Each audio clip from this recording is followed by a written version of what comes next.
Because of the great reporting of Chris Rufo, we got to see leaked footage from inside Disney of high-up Disney employees saying things like, "We have a not-so-secret gay agenda."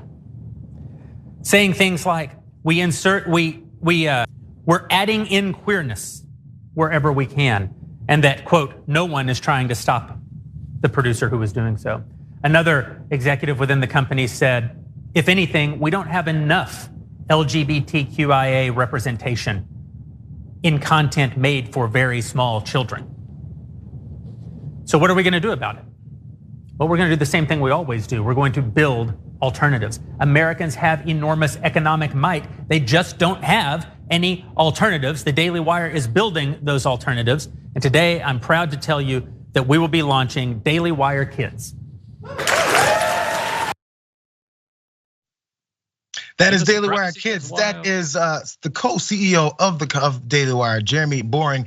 As we saw last week, we talked about the razor ads that he's doing. He's going into many other side businesses. Now is to push back against how Disney is a little bit too woke, as they've now pushed back pretty publicly against the Don't Say Gay bill down there in Florida, and now they're fighting with Ron DeSantis. So as he made that announcement, there's some of the backgrounds of this business venture they're trying to do, where they're doing Daily Wire Kids, so all of your kids can watch some wholesome content. So the Daily Wire, who we know is a conservative media organization, has no history of producing children's programming, but it's using Disney's opposition to the Florida's Don't Say Gay law as a rallying point to enter the business of kids entertainment.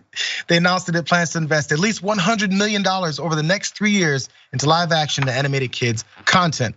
That's on top of more than $100 million it expects to spend on conservative values entertainment content for adults. That's according to Jeremy Boring as well. So they're going into the kids realm. They want to stop with all this woke content with the gays and acknowledging people's existence in children. I guess this is gonna be some good. I'm not against anyone starting a new business and trying to get a new audience. I just wonder if it's gonna really catch on, because their kids are still gonna wanna see the Moanas and the Encantos of the world.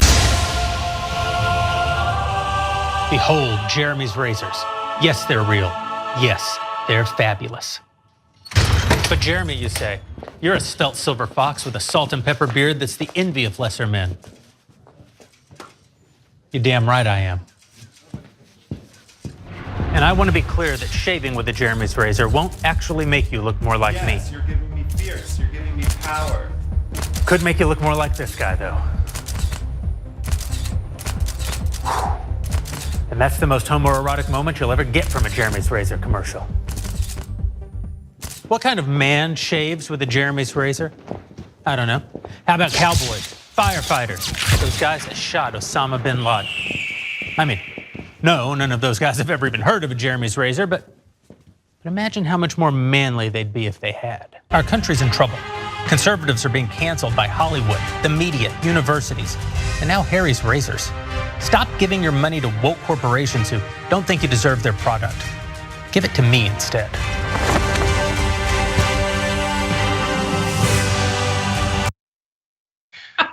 That's correct. The Daily Wire there, of course, Ben Shapiro's media company, he's part of that as well. They're now selling their own razors because they have a little riff with Harry's razors, which you may have heard of.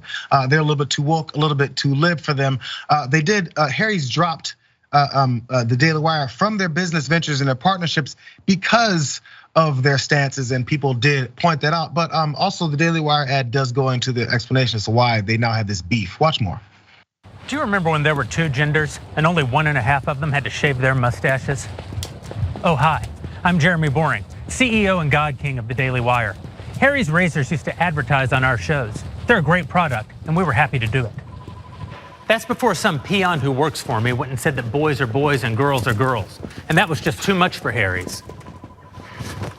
They condemned our views held by millions of Americans and virtually every human who's walked the planet until about 15 minutes ago, as inexcusable. And they dropped their ads from our network because of what they called values misalignment. You're damn right our values are misaligned. And it's not just Harry's either. Gillette razors used to be the best a man could get.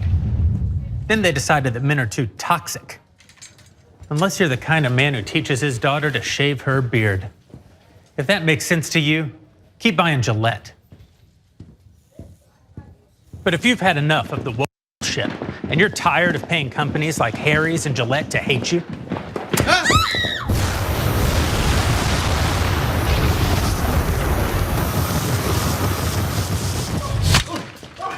can buy my new razor instead.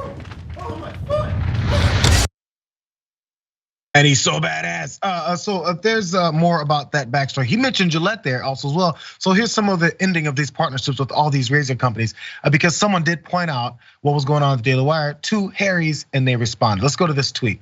This one person said, Harry's is sponsoring Michael Knowles, the same Michael Knowles who is spreading homophobic and transphobic content. He had Joseph Nicolosi Jr. as a guest on his show and equates being trans to having schizophrenia. It's wrong that Harry's or anyone sponsors this vile content, to which Harry's responded, thanks for bringing this up. We condemn the views in this video, which are inexcusable and at odds with our longtime support for the LGBTQ plus community. We've ended our relationship with this show and are looking into our sponsorships to prevent any values misalignment going forward. That's where all this beef came from. Michael Knowles was also seen in that ad as a cameo. Let's get this screenshot here as he walked through and high-fived folks, and also was part of his rock band on stage. So that's Michael Knowles, who they mentioned in that tweet that lost that connection. Also, Jeremy Boring then tweeted out more things about Harry's razors, and he said, Harry's makes great razors. That's why we've been proud to advertise them for years. We know Harry's doesn't share our values. Who cares? Economic decisions shouldn't be political decisions. But now Harry's has decided to declare that conservatives don't deserve great razors. Hey, guess what, Jeremy? That's Harry's prerogative. If they're gonna lose business that you think they're gonna lose, fine, they'll lose the business that you think they're gonna lose. Why don't we just let it happen? I thought this was capitalism. Man, people love capitalism, really do complain about it all the time when it doesn't work out for them. Did you ever see that video of Michael Knowles' acting reel? No. Oh, we should uncover He's that. an actor too, huh? He tried. It's good to see that he's finally getting back into the acting game, because I do feel like all of his shtick is just that, and a lot of people's on the Daily Wire, because we've already gone over in segments on this very show how you can grift your way to the top off of conservatives' feelings, thinking that they are the victim, when really they just don't have any empathy.